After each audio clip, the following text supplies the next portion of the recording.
ukulele, a Martin ukulele. So I want to start with a song on this, okay?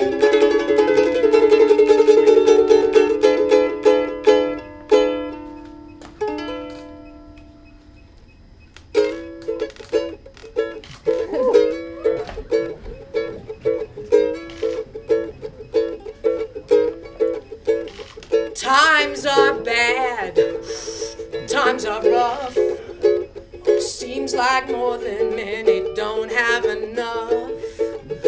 Those who find peace of mind seem so few. Never know what's in store. Some believe that it's the luck of the draw, but I think heaven sent you here just for me. People seem so insane for reasons no one can explain. Bullets fly, people lie, cheat and steal. Many things we ignore and forget what life is worth living for. But I think heaven sent you here just for me. When your eyes find me, they always remind me of something in this world that's good. I wasn't the only one who was lonely and wanted to be loved and understood. Since the day that we met, ask myself, how lucky can you get? 'Cause I think heaven sent you here just for me.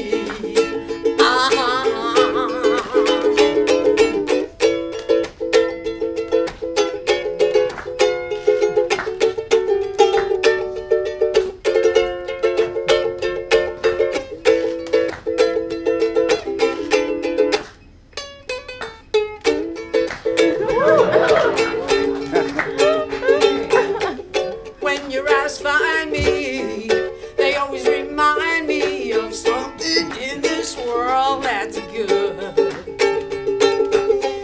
I wasn't the only one who was lonely and wanted to be loved and understood. Every dream that we chase, every tragedy we can't erase, they are sand that will make us a pearl. Fate will twist, bend and curve, and we won't always get what we deserve. But I think heaven sent you here. I think heaven sent you here. I think that heaven sent you here just for me.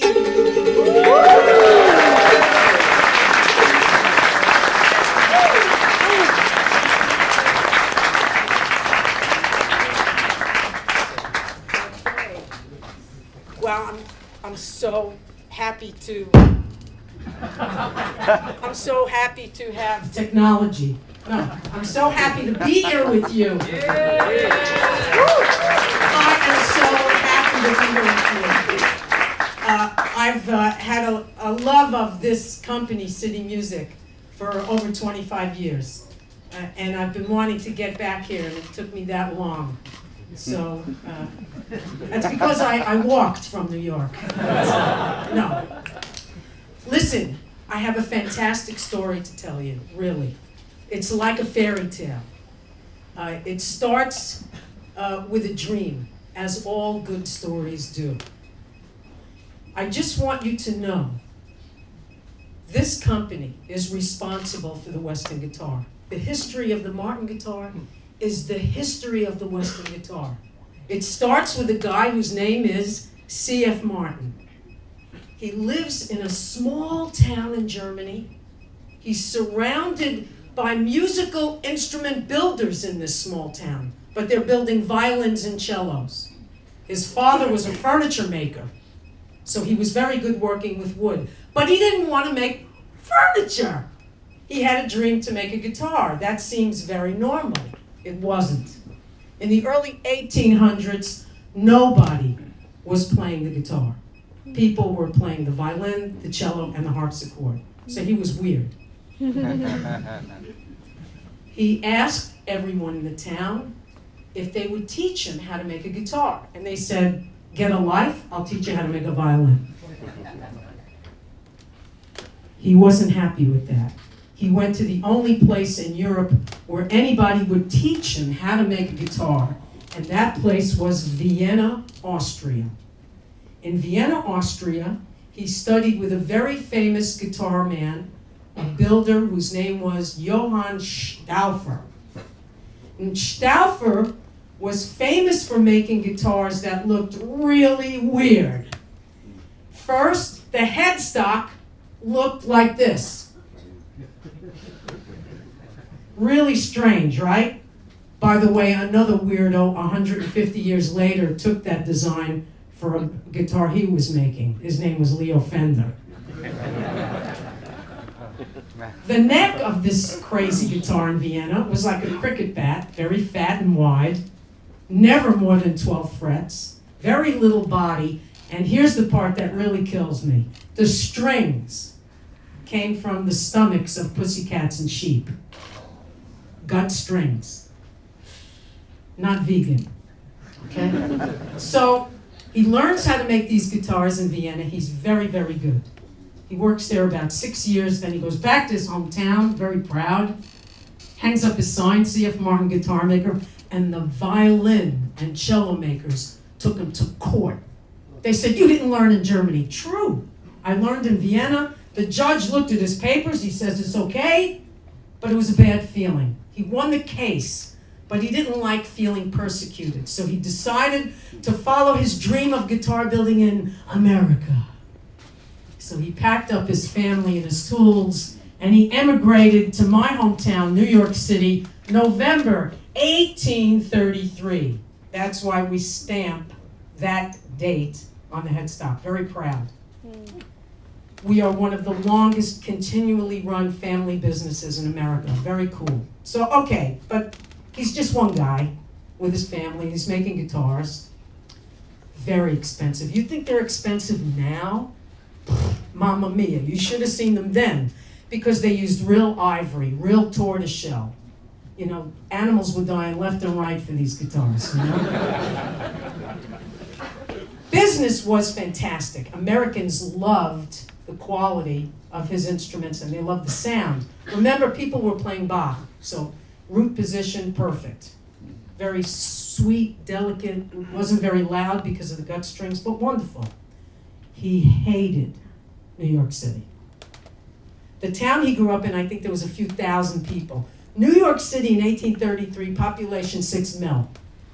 He didn't like that. It was loud, it was dirty, just like today, you know. So he wanted to go back to Germany. After 6 years worth, he had it. But thankfully, he received a letter from family that lived in a little valley in Pennsylvania.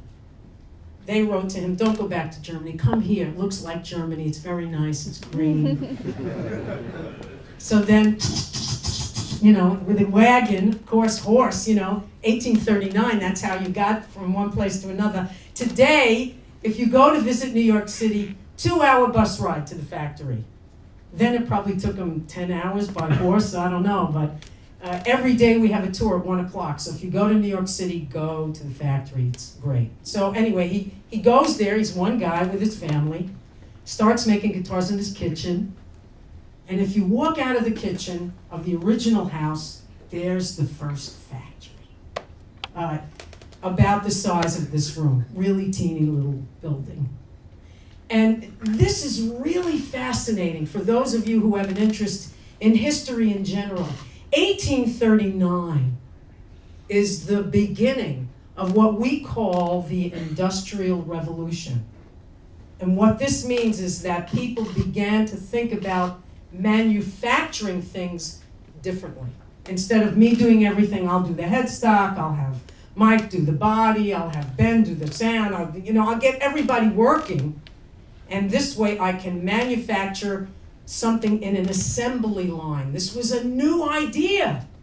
So he got some German immigrants in the town and he opened up a factory, and that's when we begin to see the design of this guitar-looking thing change. The first change was that crazy headstock. And the reason was very simple. The tuning gears came from Germany. They were solid gold and hand engraved. So can you imagine without FedEx and UPS, you waiting for these tuning gears? They'll get here in about 8 months. It was impossible to keep the supply. So we had to get tuning gears locally. And what they looked like, this. They looked like classical tuning gears. Something we now call a slotted headstock. This is what the headstocks of Martin guitars looked like in the 1800s. This is when he changed the headstock design in 1840 to this really instantly recognizable rectangular headstock. But I can tell you something much, much, much, much bigger happened 10 years later. And they were continuing to make guitars, but really, in 1850, C.F. Martin did something very dramatic to the design of the guitar. And I want to explain what he did. Now, the most important part of any acoustic guitar, I don't care if it's a classical or an acoustic, a steel, or if it's expensive or it's cheap, the most important part is the top. The top is the speaker cone. You know when you look at a speaker and you see it going like that? That's what the guitar top does for an acoustic guitar. But you got a problem. The problem is the strings are pulling on the top all the time. So you have to brace the underside of the top of an acoustic guitar so that it can withstand this pressure. Now, if you brace it really, really strong, the guitar is going to last longer than my grandchildren and never sound good. If you brace it very lightly, ooh, it's going to sound fantastic for about 10 minutes before. So this is a delicate balance. The way he learned from Stauffer in Vienna to brace the top of an acoustic guitar is something we call fan bracing. Fan bracing is where the braces fan out from the bottom of the bridge. If you look under a classical guitar top, that's what you'll see. In 1850, C.F. Martin changed that to an X-brace. Very simple design, very beautiful, very elegant, great structural solution. 1850, he didn't patent it, didn't copyright it. He should have. If you look under the top of anybody's flat top steel string acoustic guitar in the world, everybody uses Martin X bracing. It's awesome. Okay, this is my favorite part of the history. Between 1850 and the early 1920s, 90% of guitar players were women. We would get together and play these, you've heard the expression parlor guitars? That's why they were called parlor guitars. Women would get together in the parlor, which is the living room. This was like a Tupperware party in the early 1900s. We would get together and play these little teeny guitars with the slotted headstock, 12 frets, gut strings, and we would play guitar and sip tea. I don't know what you guys were doing. I think you were killing those poor pussycats for the strings. Because what woman could kill a pussycat for a set of strings? You know? Yeah, kitty, kitty, I need a set of 12s. You know? So, okay, you can hypothesize, would the guitar have become the loud power chord thing it is if women stayed in control? It wasn't meant to be. Something happened. Something happened. I'll tell you what happened. A certain kind of music happened. In the 1920s, all over the world, of course, music was acoustic. There were no microphones. There were no PAs. There were no acoustic electrics. Everything was acoustic. If you wanted to listen to music, it came and listened to music. And what everybody was queuing up to listen to in the 1920s, the most popular music were concerts given by large orchestras of banjo and mandolin players. Banjo and mandolin. It was the first heavy metal, you know, because this is really incredibly loud, okay? Very, very, very loud. And we were very lucky because there was one very famous banjo player. He was like, you know, the John Mayer of the banjo world. He wanted to play guitar with the banjo and mandolin orchestra. Good luck, pal! I mean, you have this fat neck and the gut strings, and you couldn't hear it, and he was very frustrated. But he knew Martin made a good guitar. He was famous, so he came to them. He said, hey, can you make me a guitar that plays like a banjo? And they said, why?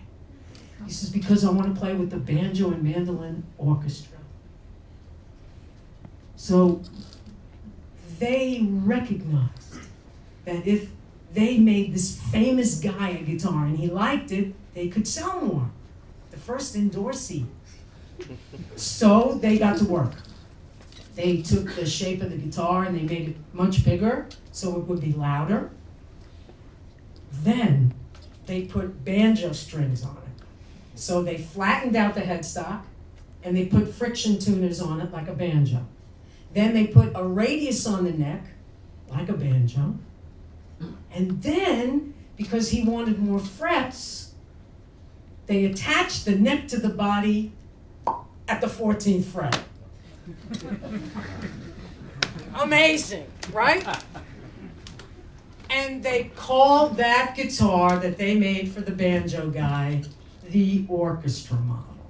They called it the orchestra model so that he could play with the banjo and mandolin orchestra. Isn't that cool? 1929, Martin made the OM. You know, he said OM. It doesn't mean you should start meditating. Although you should. It stands for orchestra model. This was the first 14-fret steel string guitar to be a standard in our industry. Everybody does that now. Every guitar maker attaches the neck to the body at the 14th fret. Interesting that in that time, 1929, we call this now a small-bodied guitar. In 1929, this was like a mariachi guitar, you know? This was so big and loud. Buskers in New Orleans were freaking out. This was huge, a huge sound. Now, how much do you think this guitar was when we first invented it in 1929? Any guesses? $80. No. $28. 28, no. 500? 500. One more guess. Too bad, if somebody got it, I would have given you this guitar.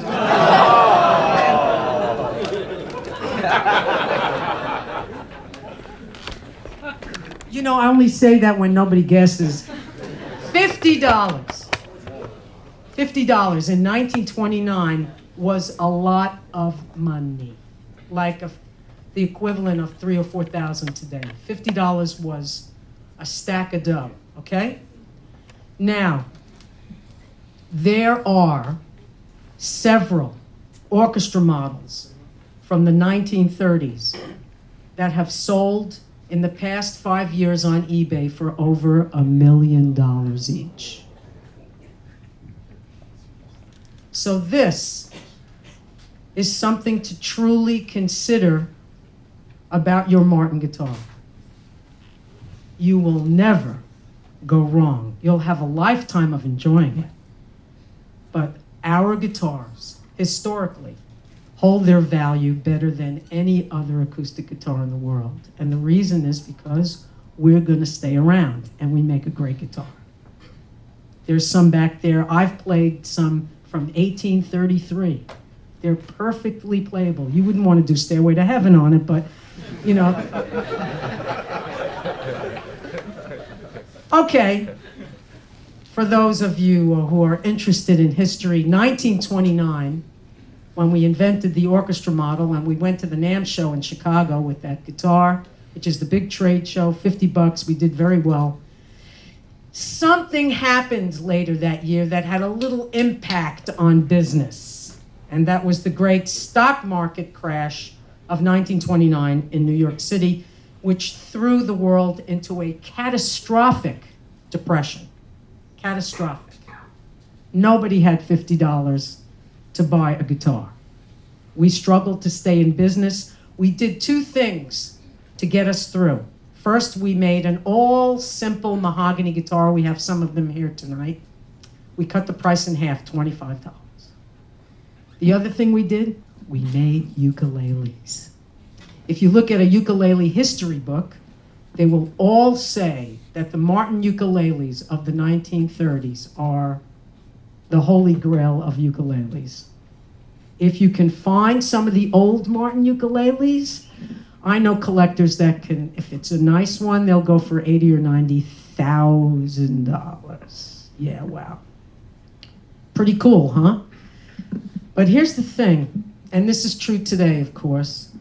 When people feel bad, what do? They write songs. Some of your best songs come from when you feel really bad. And so this was now the birth of a new kind of music, a feeling bad music. Country, bluegrass, Appalachian folk. The horse left, my wife died, you know, yeehaw.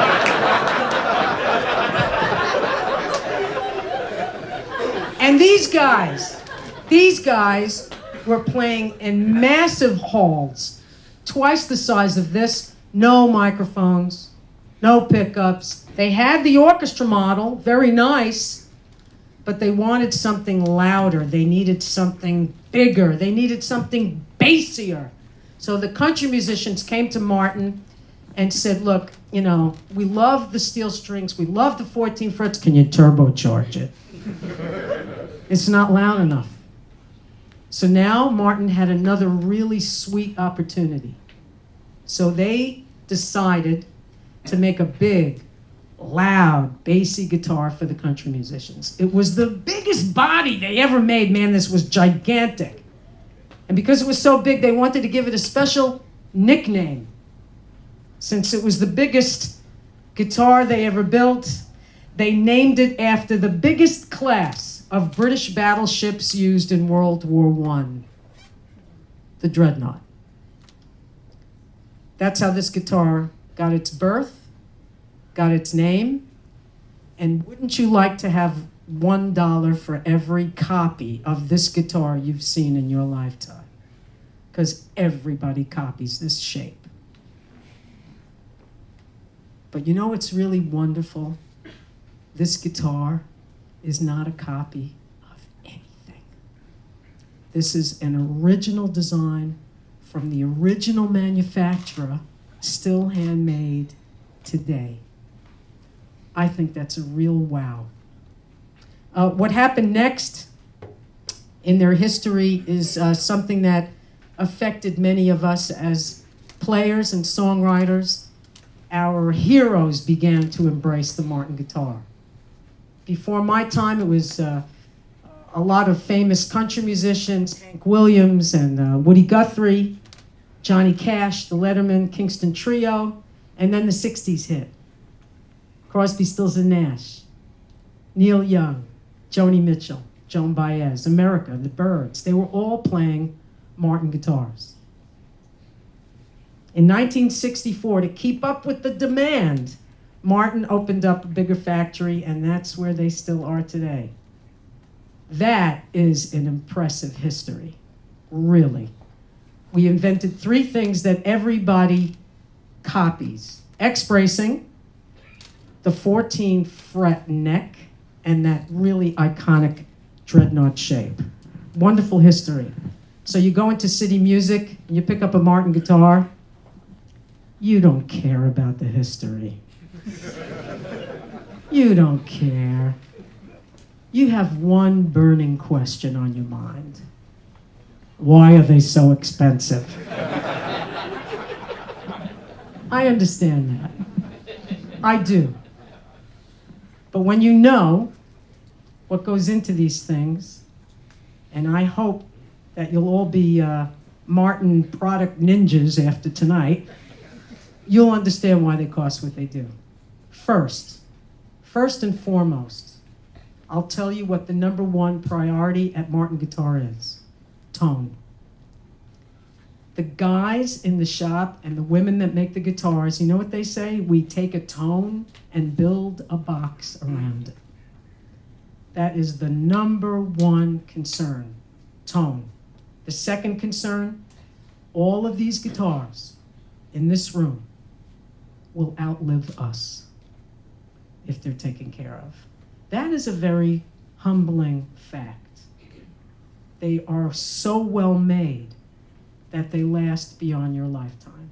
That's fantastic. Okay. How do you achieve great tone and longevity?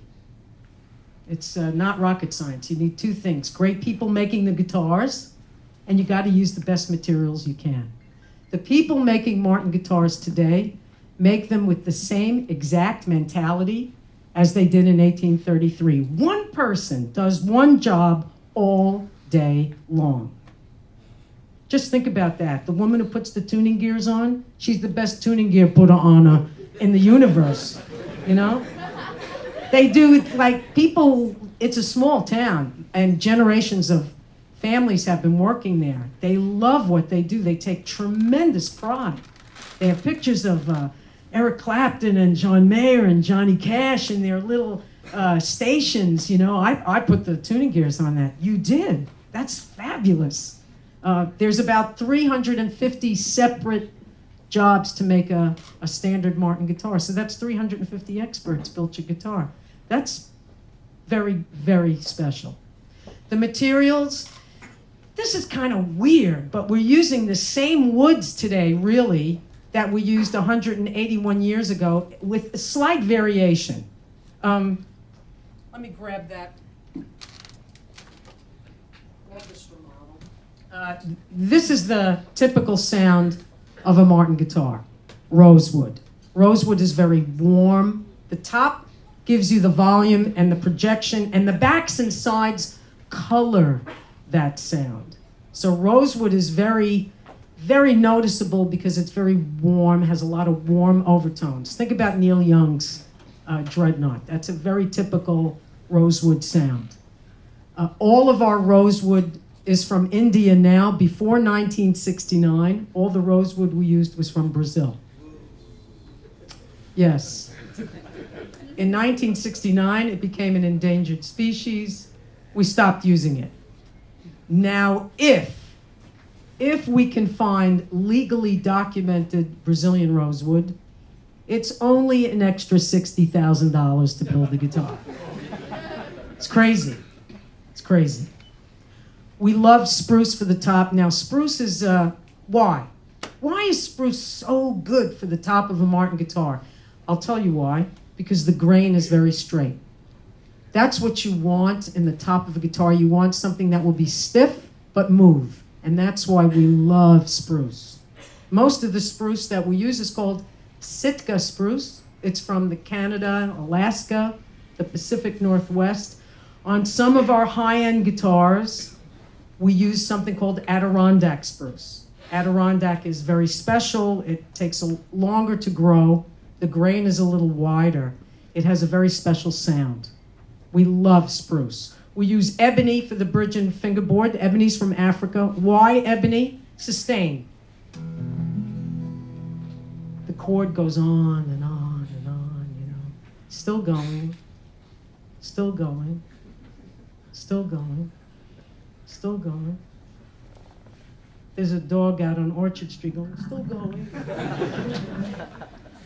And okay, that's fantastic, but I'll tell you the wood that we're very nervous about at the moment. You know, the earth, this precious earth, a lot of these tropical tone woods are beginning to dwindle, and we're very concerned about that. The wood we're really most concerned with at the moment is genuine South American mahogany. We love it. We use it for our necks. Our necks are hand carved from a piece of genuine South American mahogany. Wow. We love mahogany for the neck. Why? Very stiff. Muscles marinara, you know. This is a really strong wood. This is why the furniture industry loves mahogany, because it's so stiff. But the other reason why we like mahogany is for the tone.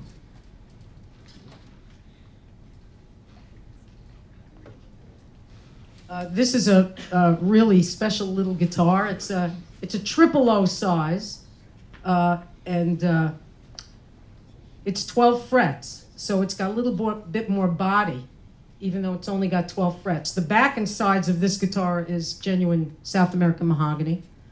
Listen to the difference in the tone. Much more mid-range. That's what mahogany does. People say that mahogany guitars are a dream to record. It's true. You put the mic in front of it, you set everything flat, you're done. Rosewood is much more challenging.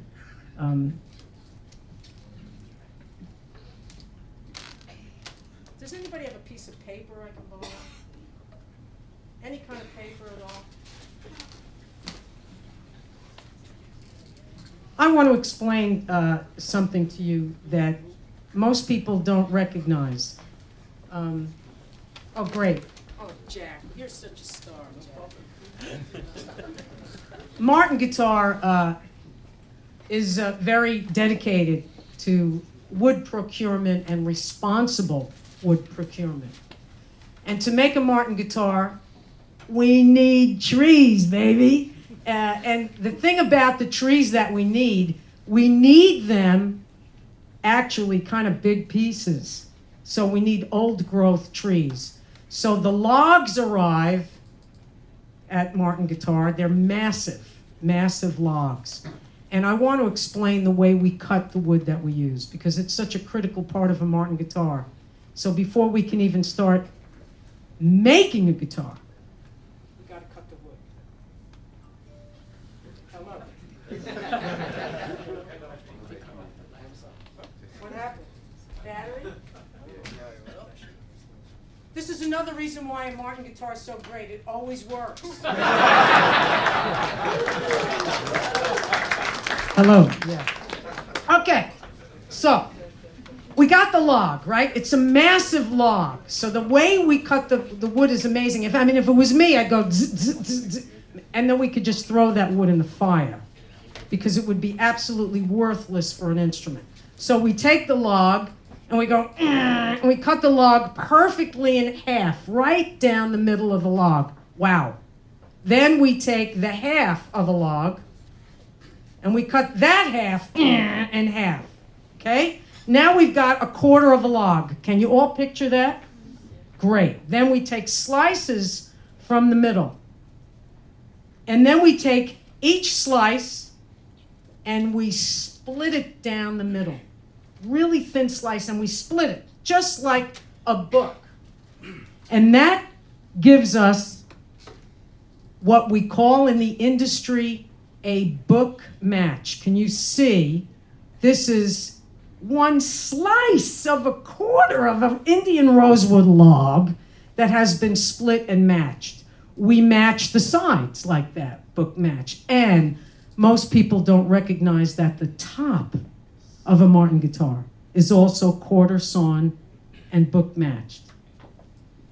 I think that's great. It's beautiful to look at, but that's not why we do it. We don't do it because it's pretty. This is why the guitars live longer than you and vibrate, because of this meticulous quarter sawn. Okay. Now, you say to me, okay, big deal. So you buy some fancy expensive wood and you cut it. All right, then we have to dry it for 2 years, okay? Then we could start making a guitar out of it. You know what the biggest tragedy of trying to explain the cost of a Martin guitar is? That most of the work is on the inside, and you never get to see it. So I've brought some insides. This is a really important part of an acoustic guitar, as I mentioned before, the top. This is Martin X bracing. If you had X-ray vision, you would see that this is underneath the top of a D28. The D28 is the flagship dreadnought, you know, rosewood back and sides, delicious guitar. Now, it's a pity you don't see this because all these braces are hand-carved out of spruce, hand-carved, hand-glued in this beautiful configuration. This is why it's called the X, obviously, some tone bars. This is the only wood on the top that's not spruce, it's maple. This is where the bridge pins come in. Really cool. This is so important, we call it the #1 brace. This is a tried and true. 1850, he invented this. If you look at the old lithographs of C.F. Martin's X brace design in 1850, it looks just like this. It's bigger now, but it's exactly like this. Now, maybe some of you guitar nerds have heard of something we do to some of the guitars called scalloped bracing.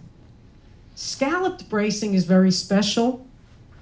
It requires extra meticulous carving. When we scallop the braces, we carve away the center portion of these lower tone bars and the center portion of this X, creating the scalloping effect, which makes the top move a little bit more. We need really super straight grain tops to do that, because that's really pushing the envelope. Sometimes, on some of the vintage models that we have here, we take this whole configuration and we forward shift it sometimes, meaning we move it a little bit closer to the sound hole. That makes even a little bit more sound. These are the proprietary bracing strategies for the standard series. These are the expensive ones, starting at a D18. Okay. Great, right? Wonderful, beautiful. Very important to the sound of the guitar, but there's something else that's very important to the sound of the guitar. And for us, the single most expensive part of a Martin guitar. And that is the painstaking way we attach the neck to the body. This is called a dovetail joint. If you want to, play around with it later, you can. I'm going to leave it up here on the stage. It's pretty beautiful to look at. It's simple design. We didn't invent the dovetail joint. And I know what you're thinking. A lot of doves died for this. No. It's a very old carpenter's way of attaching two pieces of wood. It's really beautiful. It's perfect. It requires a lot of chiseling. When you attach the neck to the body of a guitar, there's a lot of angles to consider so that you have great playability. It's a very difficult science in a way. Now, I'll tell you why this is the single most expensive feature of a standard Martin guitar. It takes us about 3 months to make a D28. No fancy pearl. Anything with fancy pearl takes us a lot longer. 3 months to make a standard Martin guitar. First thing we do, we cut the wood, we dry the wood. We dry the wood for 2 years. Then we could start making a guitar. So first we bend the sides. Then we put a block here and a block here. We have the outline of the guitar. Then we attach the back, we attach the front, we wrap it with rope, and then we take it away, and that takes us about a month. And after that, when we take that rope away, the guitar is finished on the inside, but the outside is totally raw. It's got 2 more months of work. But at this point, we ask a guy named Buddy to make us a neck for that guitar. He says, what is it? We go, it's a D28, Buddy. He goes, no problem. He takes a blank, like an L shape of genuine South American mahogany. He clamps it onto a fixture, and then with a knife that has a handle on each side, he carves the neck. Amazing to watch. Perfect carving. Takes him about 20 minutes. He's been doing it a long time. He's taught about 4 or 5 other guys to do it. So, beautiful neck shape. It's completely raw. Great. Now the next step is we're going to fit these raw pieces together. So the rough neck fitter works to make this absolutely 100% perfect. Takes a lot of time. They make sure it's absolutely perfect. Then they separate them. This is like e-dating at a high level, you know, this is, they separate them, chow, chow. Why do they separate them? Because to really do a good job finishing these pieces, you have to do it separately. So they go separately on a journey through the factory for a minimum of 2 months. This will get a truss rod and the ebony fingerboard and frets and the tuning gears and the finish, the binding, the lacquer or the satin finish. A lot of work. They never arrive at the last step of building a Martin guitar. Is called final assembly. That's the next time these pieces meet. They never arrive there the same day. Never. But there's no divorce court at Martin Guitar. There's only one solution for this body, this neck. And there's only one solution for this neck, this body. That is expensive, but we love it. And this pre-fit dovetail, magic. The last part of a standard Martin guitar that has a huge impact on the sound is also a very time-consuming, laborious, therefore expensive thing to do. That is the finish. The finish on a Martin guitar is a beautiful thing to look at. It looks kind of thick, right? It's an illusion. This finish takes us 3 weeks to do and is about twice the thickness of a hair. Nitrocellulose lacquer is a very special finish for wood. Now look, if you have a table or your wood floor at home, you're going to put polyurethane on there. You should, because it'll protect the wood. It completely seals the pores of the wood.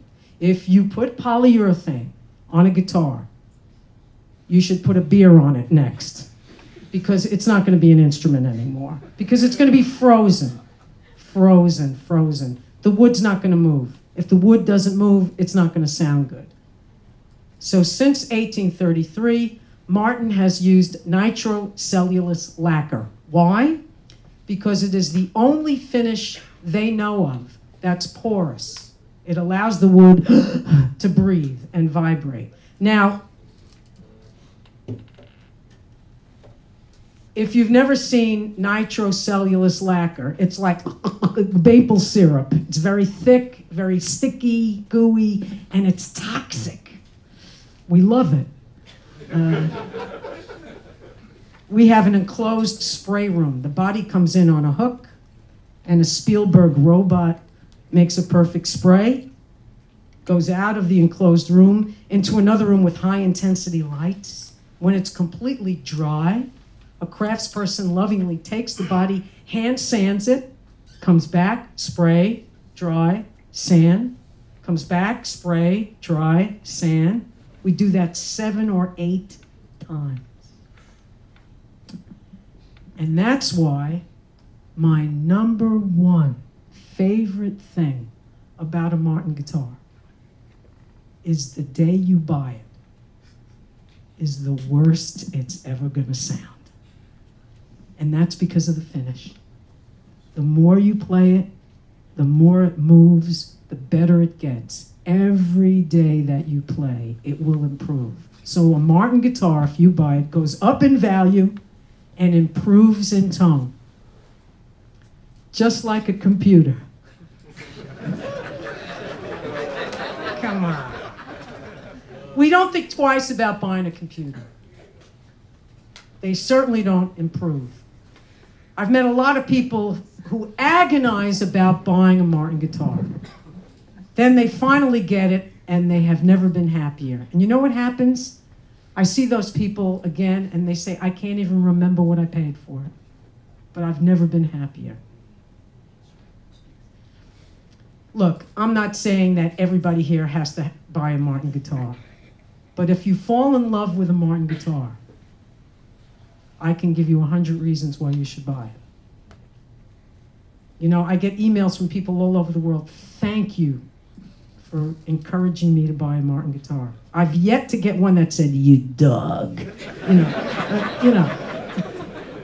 People are really thrilled, you know.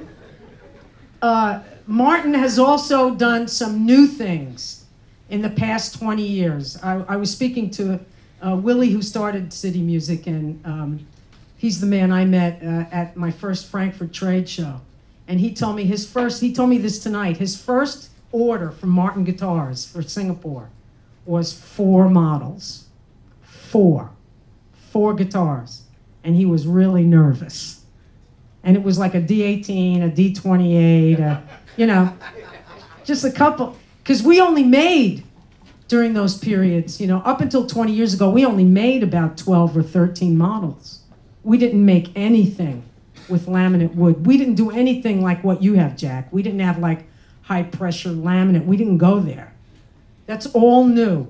So we've got a lot of new techniques that are really incredible. I can show you, if you want to see some of the bracing patterns we're using now on some of the affordable instruments. We have satin finishes. That's awesome. This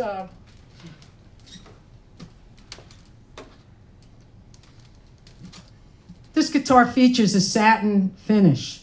What's cool about the satin finish, it's still porous. It's a satin formulation of nitrocellulose. So what you've got is a really much faster way to finish the guitar because it's satin, it dries in half the time. So we can finish this in a week and a half.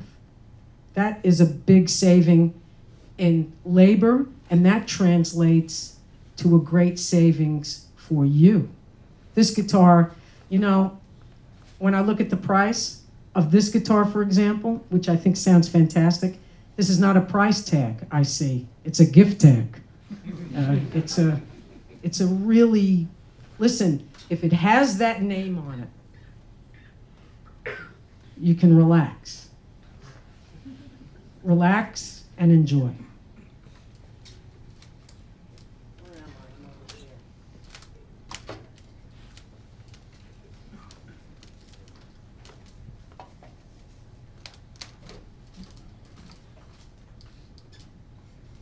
Okay, let's see what could go wrong with this now. This is the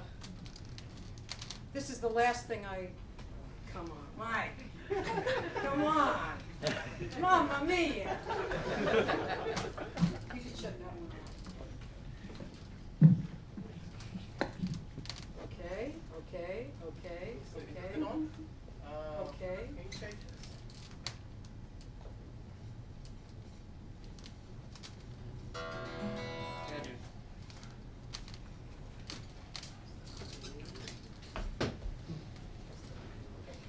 Yeah? Is it really working?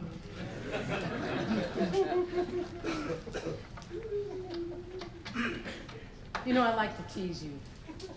You can take it, right?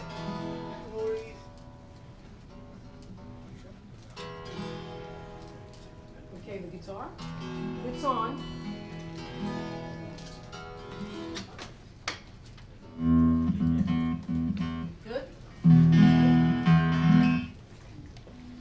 Yeah, there's two other things. Whoa, there's two other things.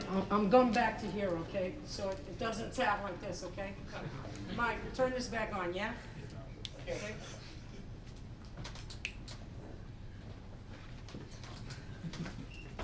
Hello. Hello. Okay. There's two other things I want to talk to you about before I play a song for you. And actually, three things. Somebody told me that people in Singapore are shy. Prove me wrong. Because one of the best parts of a night like this is the really lively question and answer period. So sometimes to get people motivated, I say, okay, if you ask me a question and I can't answer it, I'll give you this guitar. Right? So one night I did that and a guy raised his hand. I said, yes, sir. He goes, what's my grandfather's middle name? Okay, let's keep it. So try to think of some good questions because it really is cool, you know? We're going to have a little bit more music and, we're going to have question and answer and then, of course, the raffle. But the two things I want to tell you about that are kind of exciting is that I'm going to play a guitar in a minute that's a relatively new development for Martin Guitar. It's called the Performing Artist Series. And it's pretty clever. We never really, how can I say this? The best thing about Martin Guitar is that we're traditional. The worst thing about Martin Guitar is we're traditional. So they never did like a cutaway D28. That would be like, well, you ask somebody in the factory, what do you think is a good acoustic electric? Why, take a D28 and put a pickup on it, It's like, they don't get that people want fast necks and, onboard electronics. So Martin wanted to make a great sounding acoustic electric guitar that people could champion. And the Performing Artist Series does that. If you've never tried a Performing Artist Series, we have a bunch of them here tonight. The neck shape is so comfortable. It's really a fast neck. We've never done that on a Martin guitar, but you still have fabulous Martin tone. Really good-looking instruments, and the electronics. Wow. Larry Fishman, who's an amazing kind of brainy, nerdy guy, came up with this Aura system where he took the guitars, he mic'd them with 9 world-class microphones, and then embedded those recordings in 24-bit signal processor that I can access on the guitar. And every onboard Aura that we have is specific to that model. In other words, the images on this are not the images on the Dreadnought. It's really just cool technology. There's an inbuilt tuner so that it automatically mutes, and a phase, and you have an access to lots of incredible mic sounds. Like, for example, I would love to have a Neumann, I don't have a Neumann U87. But boy, that would be nice. So listen to this. This is the sound of the guitar through a pickup. Typical pickup sound, right? Right? This is the sound of this guitar recorded through a Neumann U87.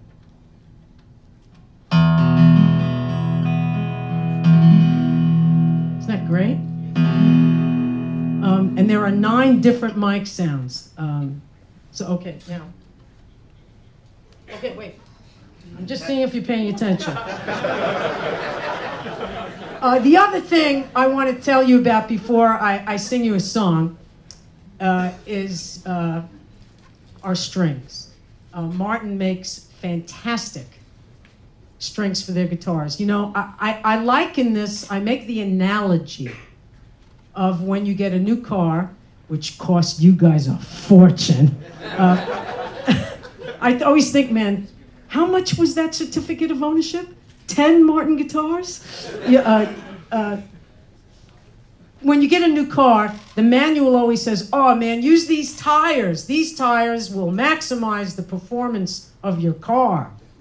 You know, that's what strings are for an acoustic guitar. And we love our strings so much. We put our premium long life string on every new Martin guitar. They're called Lifespan. There are SP strings that have been sent to a company called Cleartone, who does a kind of voodoo to make them last longer. I tried to ask them to do that to me. We're going to hook you up. I think we're going to hook you up tonight. Isn't that true? We're going to hook some people up with some strings tonight. So it's pretty exciting, all of this. Now, are you ready for this, Mike? If I go to that mic, are we going to need technical support? So I'm going to shut this one off. Didn't work. It's okay. Diane, It's okay? It's okay. Easy for you to say. Okay. All right. I knew you're dying to come up here, aren't you? Okay, I've told you a lot about the Martin guitar, but I haven't told you that much about me. I was born and raised in New York City. I've always written my own songs. And I have a very typical Italian family. And I'm amazed as I travel throughout the world that the strategy that my family invented to handle problems is used all over the world. In my family, when there was a problem, nobody talked about it. And I see this happens in a lot of families everywhere I go. And you know, when you don't talk about your problems, you only get a bigger one. And also a risk of permanent damage.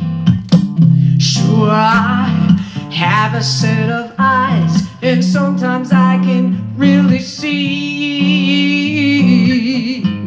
the simple truth of what's around me.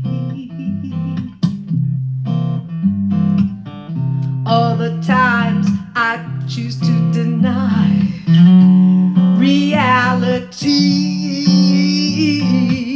I get all tangled up in what I would prefer to see.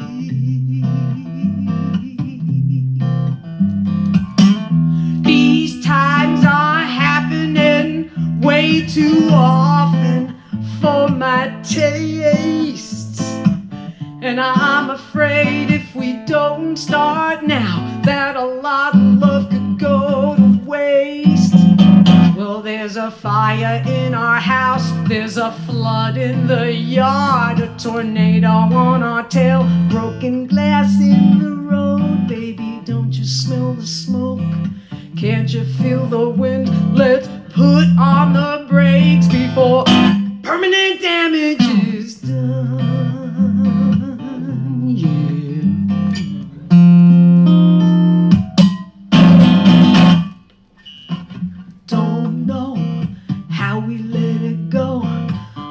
And on for so long, and we would never say that anything was wrong.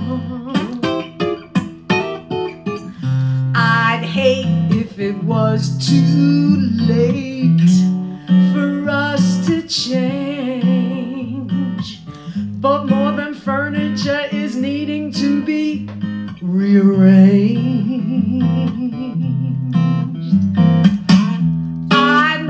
That what lies overhead ain't so easy to face. And I'm afraid if we don't start now, that a lot of love could go to waste. Well, there's a fire in our house, there's a flood in the yard, a tornado on our tail, broken glass in the road. Baby, don't you smell the smoke? Can't you feel the wind? Let's put on the brakes before permanent damage is done. I don't think I'm overreacting, 'cause it's getting pretty funky in here. And you know I can't take it one more day, let alone another year.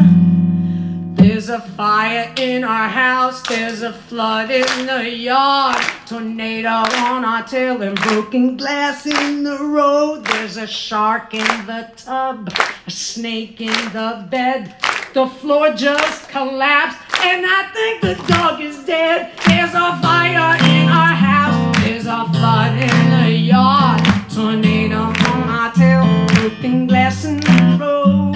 Hey, don't you smell the smoke? Can't you feel the wind? Just put on the brakes before permanent damage is done. Yeah, yeah, permanent damage is done. Permanent